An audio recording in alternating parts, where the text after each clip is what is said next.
And joining us now on the debate in New York, Reihan Salam, columnist with The Daily.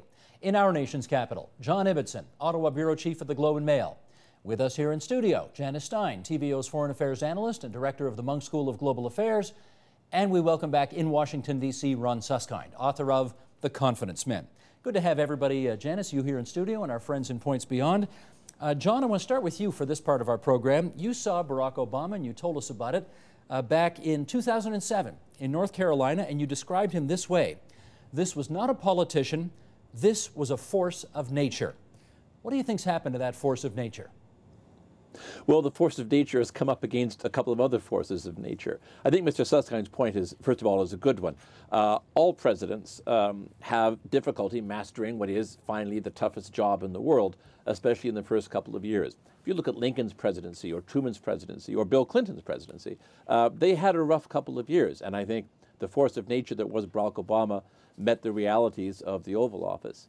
As well, Barack Obama campaigned for the presidency thinking that he was in a time of economic growth, that there was money. There is no money. In fact, he arrived to find himself in the worst recession since the Great Depression, and indeed in danger of a depression. So he had that to cope with as well. And finally, I don't think anyone, including Barack Obama, expected that another force of nature in the form of the Republican Congress would confront him. He believed, I think with some passion, that people of goodwill could find compromises on matters of public policy that would allow him to get at least some of his legislative agenda passed. What he found in the Republicans, in the House of Representatives especially, was a Congress that was simply determined to destroy his presidency. Those three things combined, I think, helped to mitigate at least the successes of the first couple of years. Reihan Salam, time now for me to read some of your words back to you. This was you about 13 months ago. You wrote in the Daily Beast, some critics would suggest that while Obama proved to be a gifted candidate, he doesn't have the right temperament or the right skill set for the White House. It is possible that Barack Obama's unique talents are actually wasted on the White House. As President Obama struggles on the national political scene, he should give serious thought to resigning from office and running for mayor of Chicago himself. Okay, what changed your mind about Barack Obama? Well, I think that that was obviously a slightly silly argument, but part of it is that when you think about Barack Obama's own political trajectory, it's a reminder that actually historical events have a huge effect on one's individual trajectory. So early in Barack Obama's career, one of his political heroes was Harold Washington, the renowned mayor of Chicago, who was the first African mayor of Chicago, who built a large coalition of affluent liberals, as well as people who had been excluded from the power system in that city.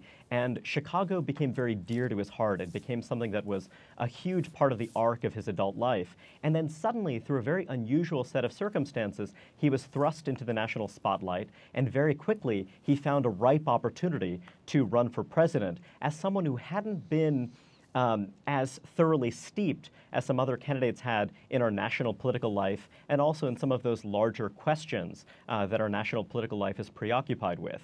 And so, in a way, perhaps had Barack Obama become president, 4 years or 8 years hence, things might have gone differently. But when you look to, Suskind's discussion of some of the challenges that the president has encountered, one might argue that it's a product of this precipitous rise that might have happened at a kind of inconvenient moment before he was able to actually be able to master and challenge and take on these people who have sought to undermine his authority. So, in a way, it was a cheeky statement, but on another level, it's also, a statement made out of some deeper sympathy with what were his real aspirations and what was thrust upon him. Janice, you get to comment on Walter Russell Meade, your old pal, who wrote this in the American Interest earlier this year. The president looks like a man who is ridden by events. At just the moment when the nation craves a strong leader, the president looks weak, dodgy, uncertain. The contrast with the inflated hopes that an untested and inexperienced Senator Obama did so much to build up is crippling.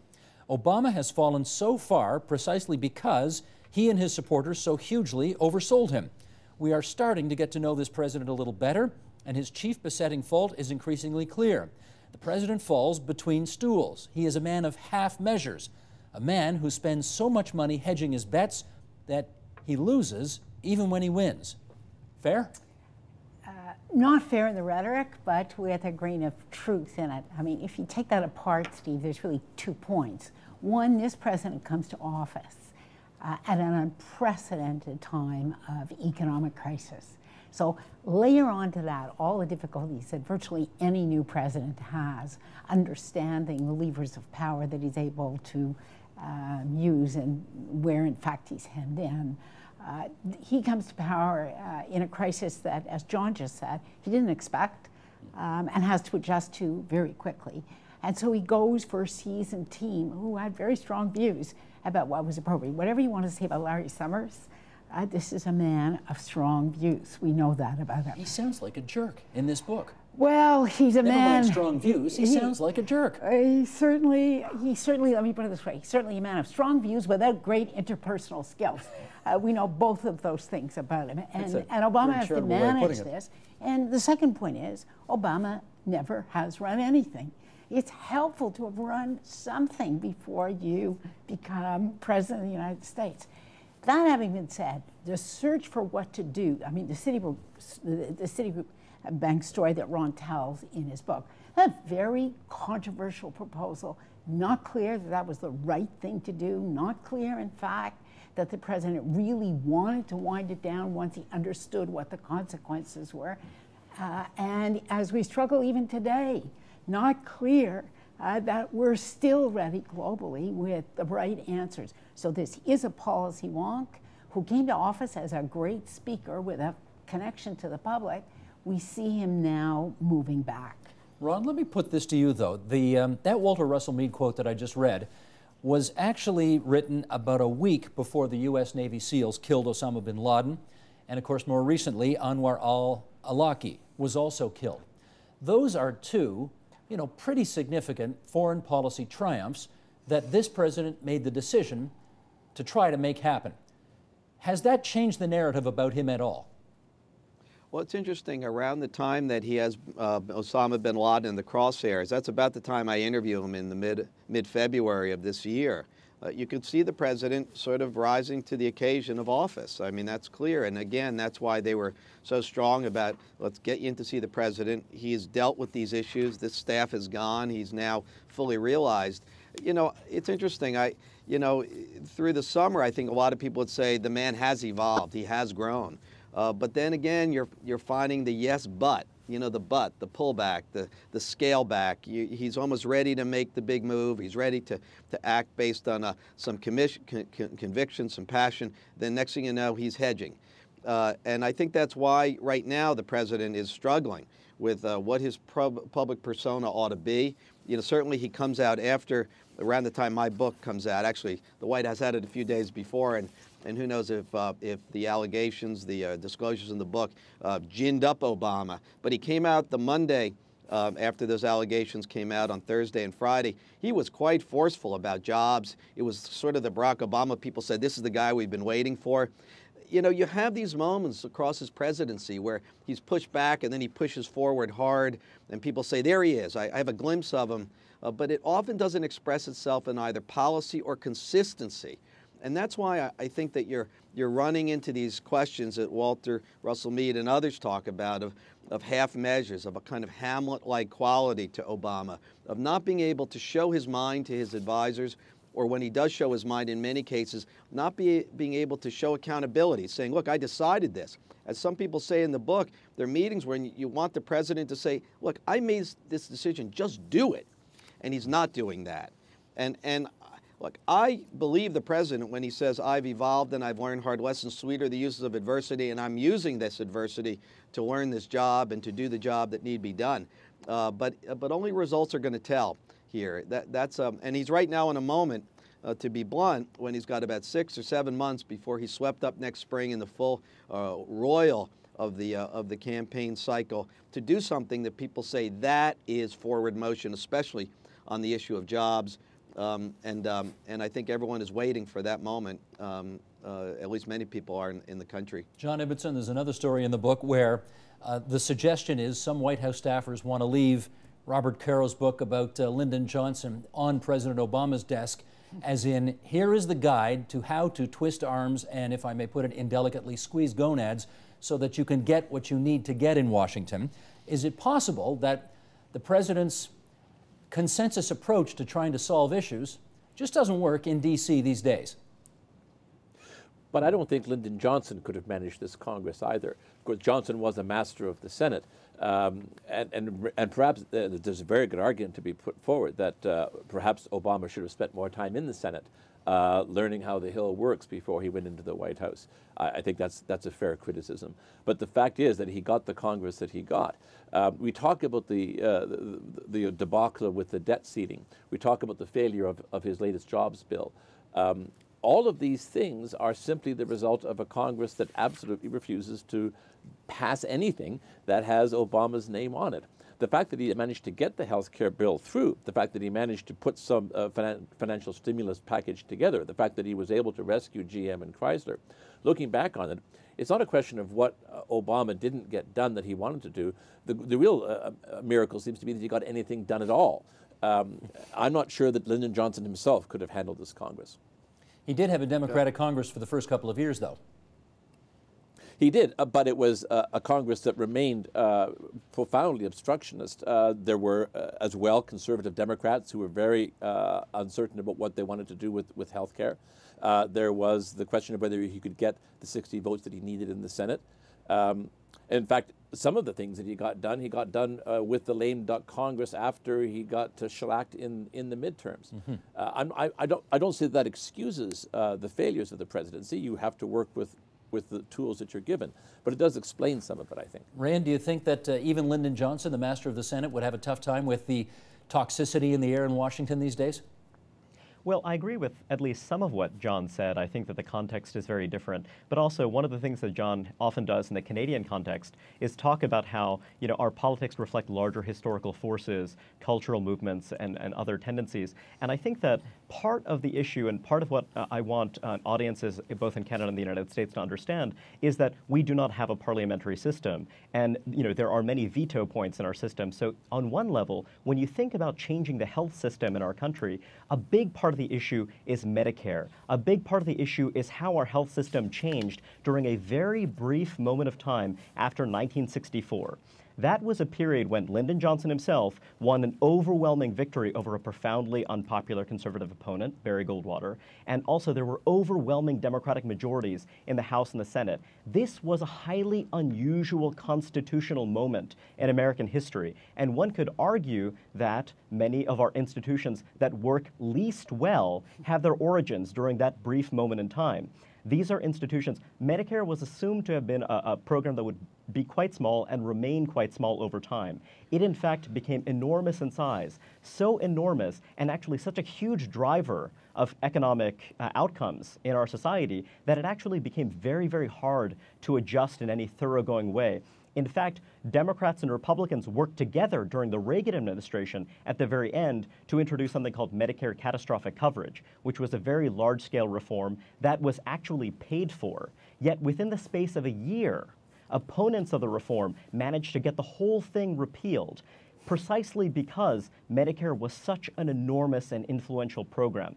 So I think that, in a way, the fact that we're not a parliamentary system means that at that moment, when our system behaved like a parliamentary system, when you had a president, President Johnson, who was able to, one could say, ram something through that was very particularistic, that didn't reflect all of the interests in the system, it's actually continued to actually corrode and, one might say, corrupt the larger system of American government. So that's another way of looking at it. Our system is just not meant to handle this kind of activist, parliamentary kind of government. We haven't had a Trudeau, and for Obama to come in and try to be an American Trudeau is something that might just not have worked with our system, and we're seeing the result of that. Do you know what? Full marks to Ray and Salam for those Canadian references. Yes. We love it when American guests can do that. Yeah. Well done, Rand. But let me follow up with this. Canada. Let me follow up, Janice, to you with this.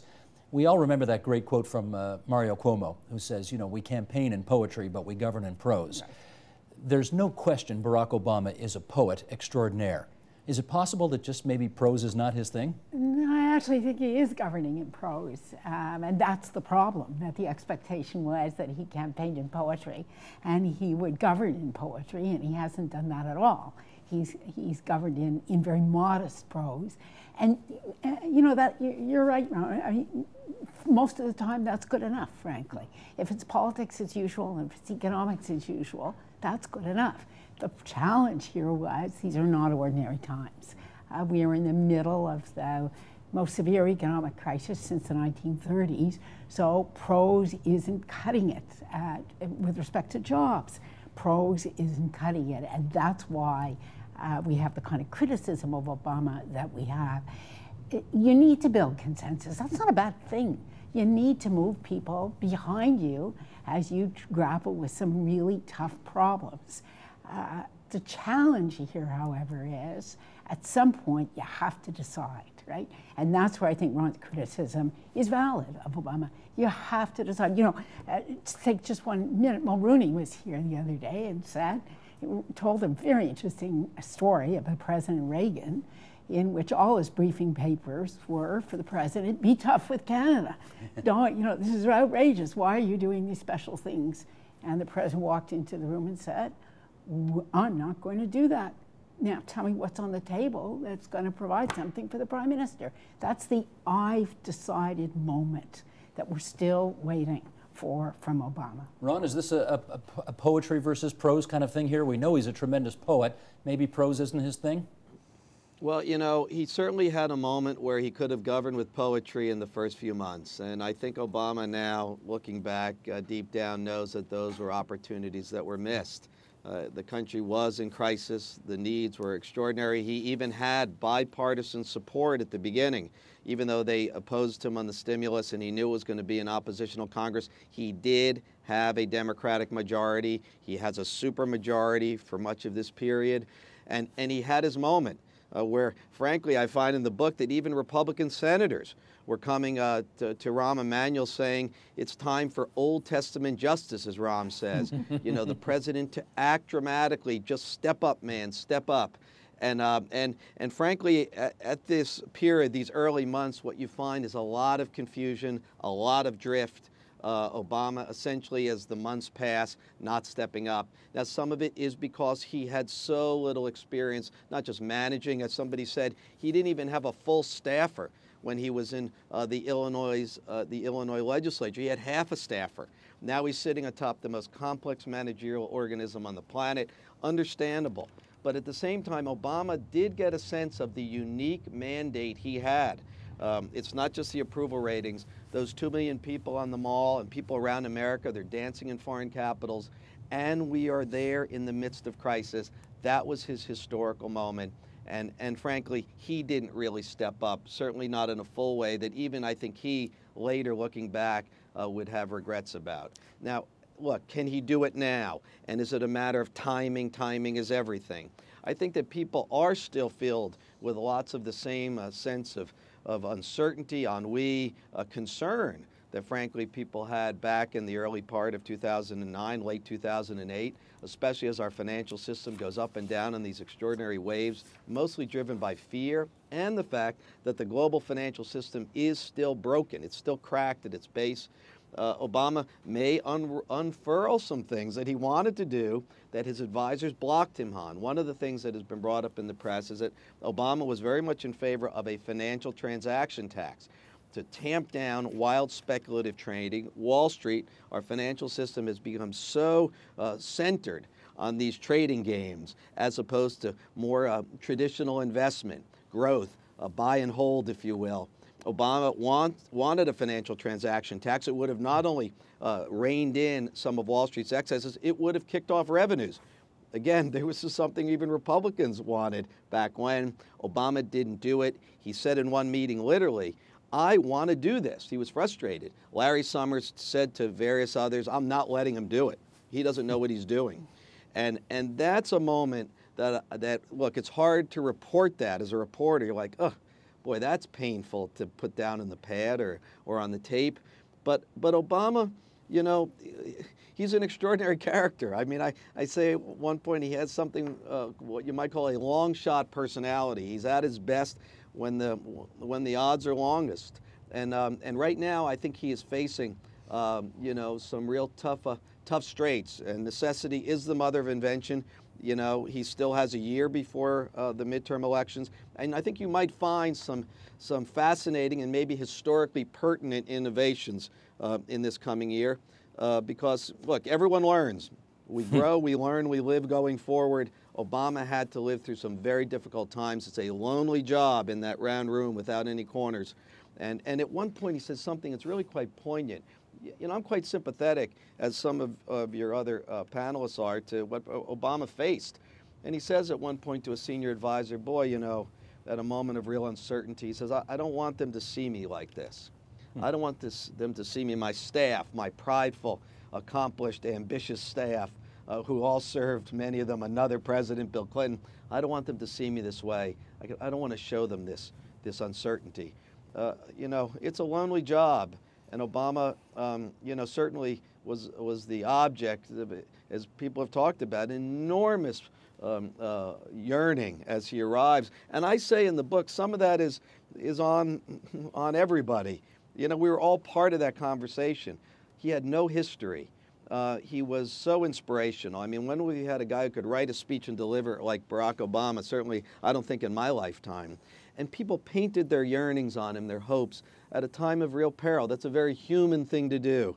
And in a way, interestingly, he tries to tamp that down. I have a fascinating, almost a literary sort of scene in Grant Park, where not only does he tell David Axelrod on the night of the victory to take out the fireworks, no fireworks, that's too celebratory, but he walks off the stage after this moment, one he's waited his whole life for, and already he's stepped away from it a bit. He wants to tamp down expectations. He steps off the stage after a pretty flat speech. I heard him the night before, his last speech of the campaign. That was an inspirational speech.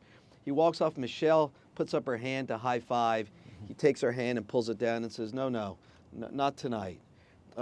That's a man right in the swirl of history saying, how am I going to do this? I got to own Washington, tame New York, save us from a depression, and essentially learn the toughest job in the world.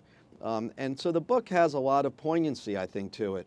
You know, this is about a journey not only of this man, but of the country he leads. We're all in this together. There is a cute quote you have in the book where even on his worst days, he says, how bad can it be? My name's Barack Hussein Obama. I'm the President of the United States. John, let me put another quote to you. There's a piece that a guy you and I both like quite a bit, P.J. O'Rourke, writes, in which he says, speaking of the people around Obama, the brightest and the best always think they can manage everything.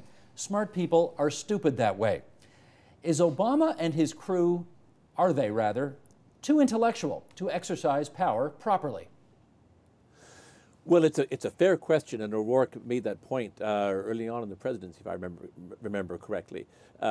This belief that if you simply put a bunch of people in the room, like some university seminar, pose the challenge, give them an afternoon, by the end of it, they'll have figured out how to resuscitate the auto industry in the United States. When in fact what you get is either conflicting advice, strong opinions that clash, or just a whole lot of head scratching, because in fact it's no easy thing to, say, revive the auto industry in the United States.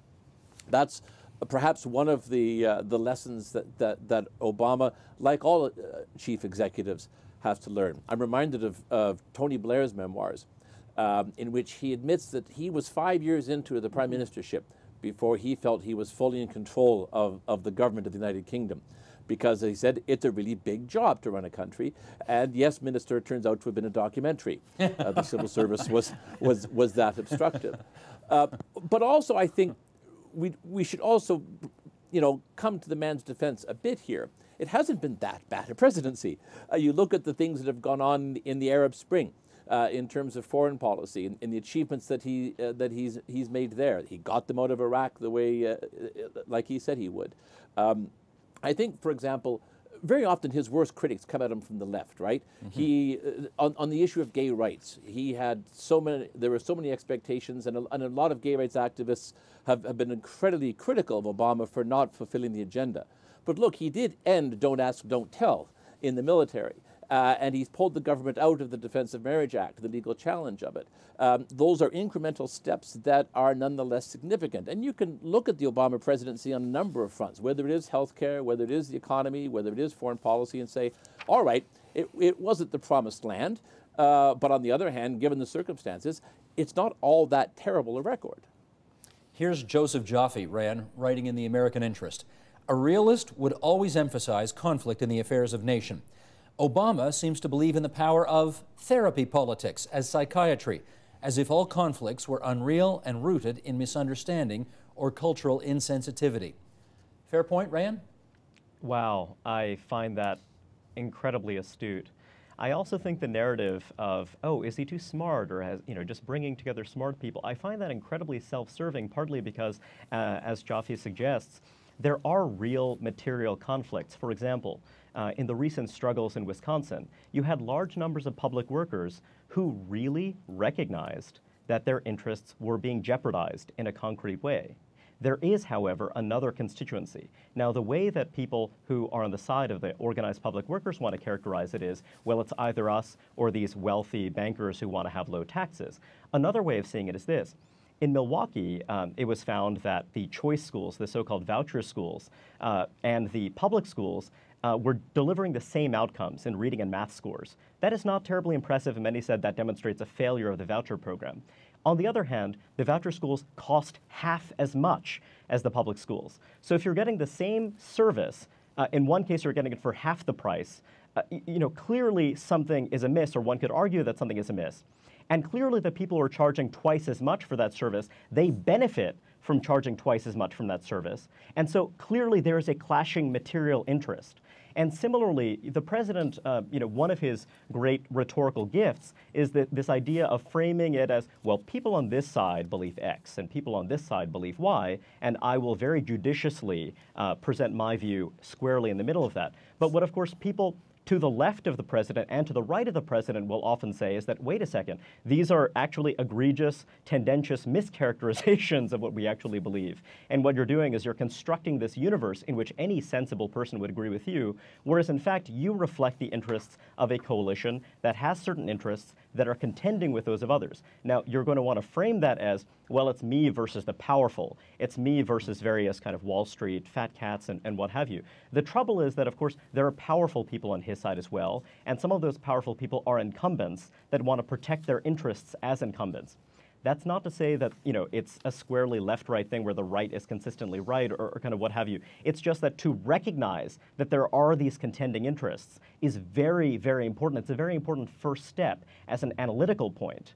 And I do think that the president, again, really does believe that, well, really, so for example, the Wall Streeters who helped finance his campaign, some of whom have turned against him.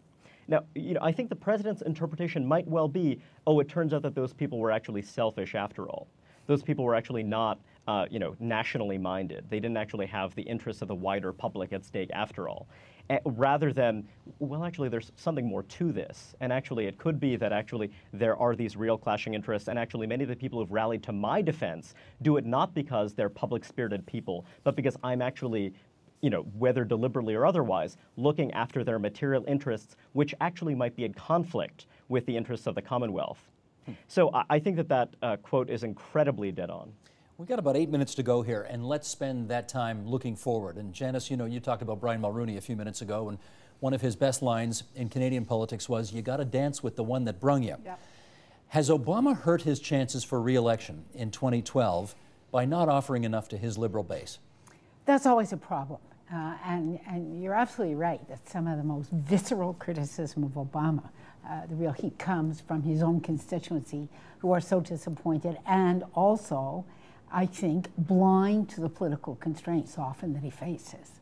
I actually think that Obama gets that politics is about conflict and is about material issues among different constituencies. To be fair to the president, I disagree. I think that that's an overly narrow characterization of him. But going forward, we have yet to see a president re-elected when you have an unemployment rate of the kind that we now have. Now, the United States is not alone. It's worse in parts of Europe, as we know, and political leaders in Europe are not behaving a lot differently. They are also looking. We don't have bold leadership in Europe, where the economic crisis is now biting in a way that's tougher than it's biting in the United States. But he has a very limited time, the president does, on that issue, which I think will be the defining issue. Bill Clinton got this one right. It's the economy, stupid, and it still is. He's got a very limited time to at least increase people's confidence that he sees a way forward on joblessness. Let me ask Rand, who's about 15 minutes away from Occupy Wall Street, is that a reflection of the abandonment of Obama by the left? Well, it's important to remember that it's a relatively small number of people who are there. It's also a very media-savvy group of people who are there, and I think that that definitely heightens the impact that it's had. I think it definitely does reflect that. It reflects the fact that there were many people who, as Ron Suskind suggests, really wanted bold action, including many Republicans. Before Occupy Wall Street, the Attorney General of New York State, Eric Schneiderman, was praised in many quarters for having refused to kind of bow down to, for having chosen to actually continue to look into a criminal investigation of foreclosure procedures by various major financial institutions. I think that part of it is just this idea that people want someone punished.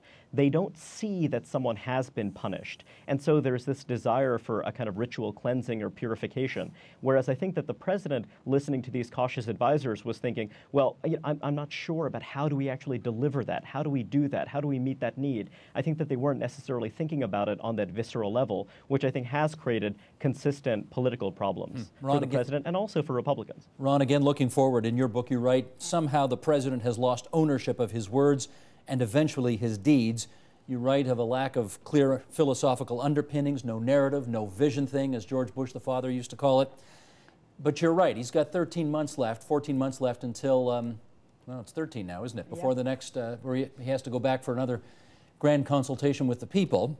Is that enough time to regain some of that? I mean, I think it is. It's on Obama's plate now. There's a fascinating interview of the hundreds of interviews in the book with David Axelrod in the spring of 2009. It's right after that great Cairo speech that one of our guests mentioned today, extraordinary speech about bringing together the world of East and West, Muslims and Christians. And he summons at that point, as Axelrod says, a kind of moral energy. And there was a search through the first 2 years, as Axelrod talks about, and others in the White House, of trying to capture moral energy in America on the domestic landscape. And I think that is still possible. We have lots of different points of conversation about how you do that and what does a policy shop think and what's the political dynamic. But I think that the key thing that works for presidents, especially at moments of crisis like this, is to be able to summon a kind of moral clarity, saying this is the right thing to do come hell or high water. And what's interesting is that Obama clearly understands that. And I think he's trying to free himself now in a way to do that. When he's talking about, I'm not technocrat in chief or legislator in chief, I think he's trying to say, you know, I need to act morally and essentially say, what do I have to lose after all? I'm going to move forward. As leaders have tended to move when history taps them to say, well, that's something history's judgment eventually affirms, they often sum up a kind of moral energy.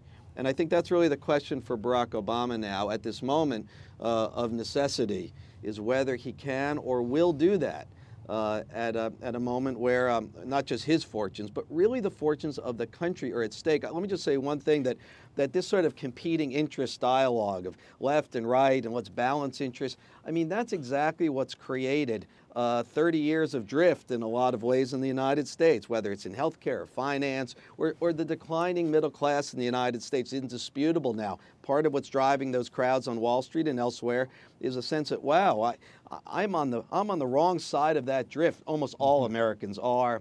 Someone do something. And I think that split the middle concept, which is the way the policy shop often works in Washington, has shown it doesn't work when you talk about changing the course of the ship of state. That's really the challenge for Barack Obama. And if he does it, I think they'll be writing history books with his name at the top. If not, hard to say. But John, I guess it's fair to say that if he were really as horrible as most of his critics are painting him, he would have no shot whatsoever at re-election. I don't hear people saying this guy has no shot whatsoever at re-election, right? Absolutely not. I still think that the odds favor his re-election. Let's say Mitt Romney is the Republican nominee. He might not be, but let's say he is. One of the things that a lot of people have observed about Mitt Romney's election platform is it's identical to Barack Obama's. His foreign policy is almost exactly the same as the Democrats' foreign policy. And apart from some incredibly stupid ideas about imposing levies on China, his economic policy isn't all that different either. The fact is, African Americans aren't going to vote for Mitt Romney. They may vote fewer of them for Barack Obama, but they're still going to vote for him. Latin Americans aren't going to vote for Mitt Romney or the Republican nominee. There may be fewer of them, but they will vote for Barack Obama.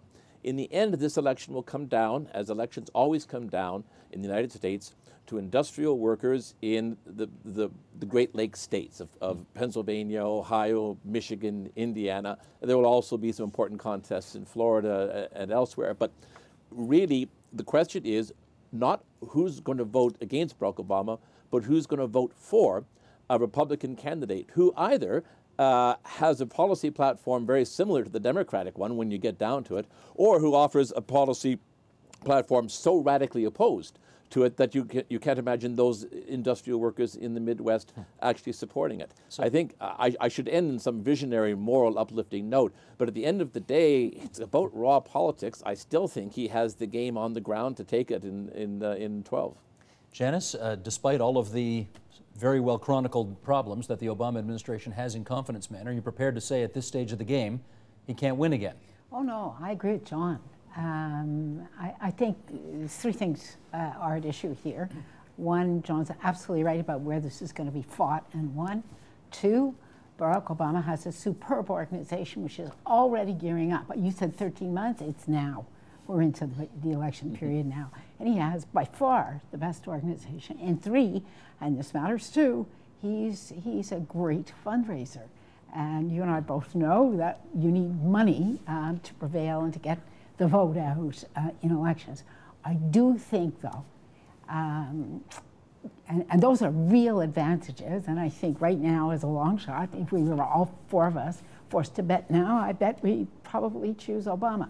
I think, however, he does have to move out from the relatively safe middle ground that he's been and stake out one or two key positions on the economy, because those states that John's talking about, that's where joblessness is really biting. It is interesting that in the 5 or 6 national and provincial elections we've had in Canada in the last 6 or 7 months, the incumbents have all won. That's right. That's right. People Can I like thank our safety. guests? We're out of time here. Can I thank our guests? Ron Suskind, Confidence Men, Wall Street, Washington, and the Education of a President.